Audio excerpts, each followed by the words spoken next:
Hi everybody, Mike here again with a little Smithy 1220 LTD tip. Before I get started, this is a modification that I actually did to the X movement jibs. I'm going to explain everything, but before I get started, please understand that this mod, if you choose to do it, is at your own risk, and I take no responsibility to anything that you do wrong to your machine. There is something that could potentially happen, which I will explain. It's no big deal, but it would require you to take the jib adjustment screws out and then the side plates to tap the jib out of, the X movement jib out to get these pieces out in the event this went wrong, and I will explain that. Okay. To kind of explain one of the bigger problems with this machine, and I'm sure you've seen this if you've watched other YouTube videos, because everybody seems to have the same problem, is the inability to get the clearance even from one side of the bed to the other. My bed definitely has a taper to it, okay? And I've tried the mounting bolts that hold it down. I've tried loosening them, I've tried shimming it and tightening them down again, and really no matter what I do, I can never get it where I have pretty equal clearance from one side to the other.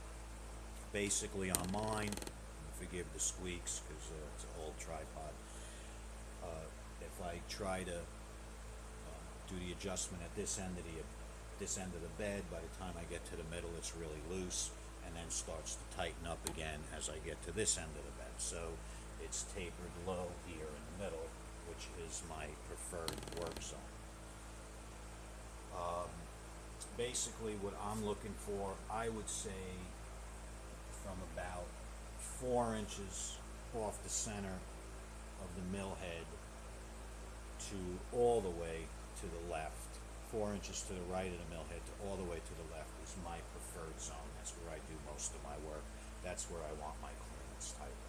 Well, the way the machine was, the best I could ever achieve and have reasonably smooth movement, X movement, was about 6 thousandths of an inch, or 3 thousandths to either side of zero, which was just terrible.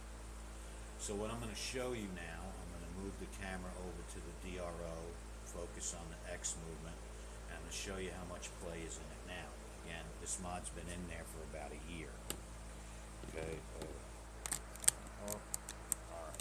You can see that pretty good. I'm going to zero this out. Okay.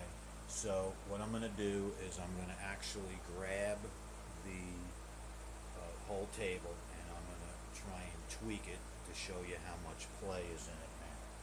Okay, so I'm pushing pretty hard. Okay, I'm going the other way. Alright, so one, I got one.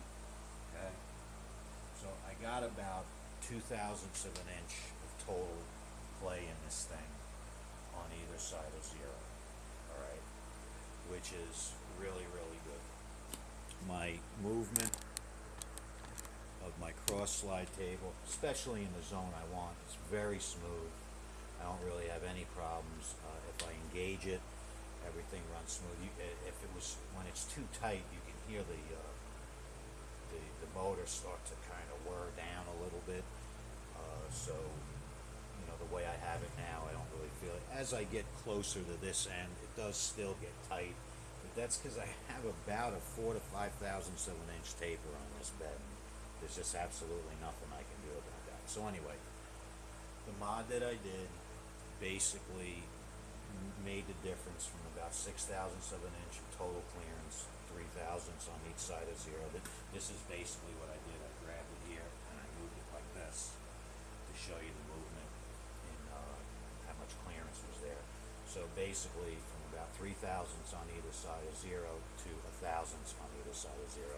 And also understand when the machine's in operation, the forces aren't exerted to the table that way. So it really, in actual operation, it's really, really good.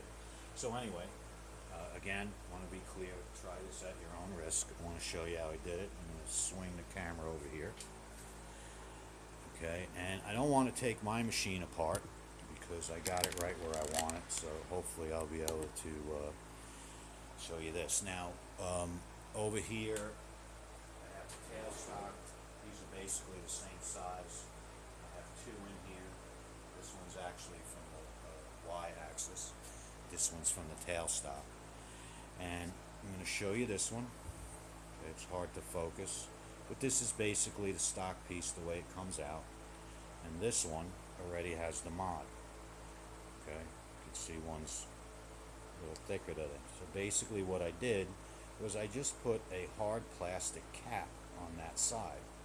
And the thinking here is that this plastic is hard enough that it's still going to give us adequate push down, but soft enough that it allows it to give a little bit. So it's almost like having a really, really strong spring in there.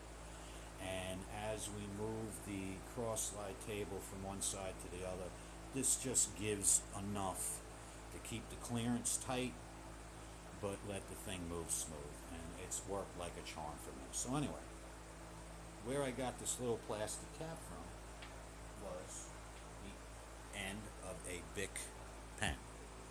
Okay, everybody has Bic pens, and it's that little end in the back. Now, to get these out, some of these are glued, some of them aren't. Some of them come out a little hard, some of them are a little easy, so you may want to have a couple of pens handy to do this with. You definitely need two, and I believe you could do this everywhere. I didn't have any problems in my y-axis because the jibs are long enough to handle it. So I only did it in X, but if you have problems elsewhere, in other places on the machine, I believe this will work everywhere. So the first thing, you want to kind of smash this a little. Some of these are glued, some of them aren't. Some are really hard to get out, some of them come out real easy. Take the end of the pen out. I got a screwdriver long enough, and that one came out really easy. Sometimes they break the little white plastic and you got to chip it off. But anyway, this is the piece we're going to use right here. Okay, and then I take a razor blade. You want to cut it down so it's about 3/16 of an inch from under this lip left, like the shoulder. So I'm going to carefully cut that, just like that. Alright, we end up with this little piece. The cut doesn't have to be anything straight, just as long as that when we press it on the end there, we don't hit the thread, so in other words, we know it's bottom. Then with a soft tip hammer, I'm just going to carefully tap that in. Oops.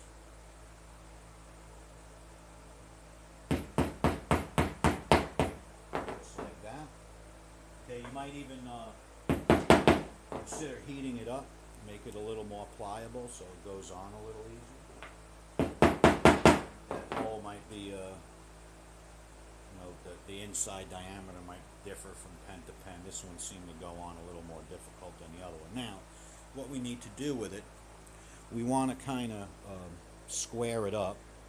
So I'm just going to put this in the lathe real quick, and I'm going to true it up. And we also want to take the diameter down enough so it doesn't interfere with the threads. We want it to go in very easy.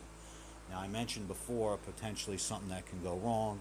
If you put this in and you find that it's not working for you or whatever, if you leave this diameter too big where it interferes with the threads, when you take it out, this piece could get stuck in there, which would require you to take both screws out, and then there's two side plates that hold the jib in. You'd have to take them off and then tap the jib out in order to get these out. So that is what can go wrong. Again, no damage to the machine, but just make sure you want to do this and give it a try before you do. So I am going to swing this over to the lathe here.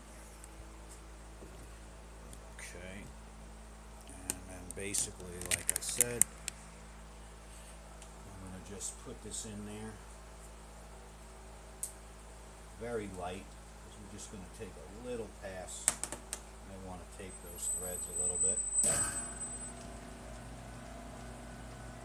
Already set this, so I kind of knew where I needed to be. Just going to take a little bit off of there. Okay. Take this out. Get rid of this excess stuff.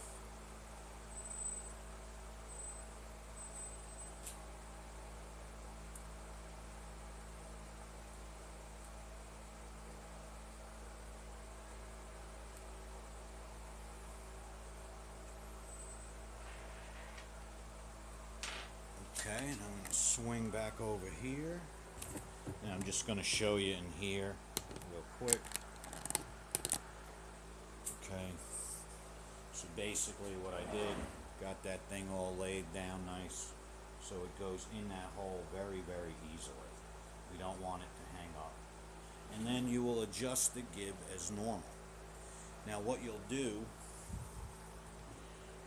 what I did anyway, is when I went ahead to adjust it, I actually brought it to my lowest spot, or in other words, where I can adjust these in the most, and that's where I started. So I brought it in, and then you basically do your normal procedure to take the clearance out. You know, basically what I did was I tightened it up, gave it maybe an eighth of a turn, and that was just to kind of make sure that this thing was pushed all the way down on the inside, so there was no clearance between the inside of that and the head. And then I back it off a little bit, and you keep doing your back and forth act until you get it where you want it. So anyway, that was the mod. Like I said, it's really made the difference in this machine anyway. So if you find it useful and you do it and it actually works for you, let everybody know. Maybe it's something that everybody could do, and like I said, you need 2 big pens to try, so it's absolutely no expense. All right, everybody. Hope that one was helpful. Have a great day.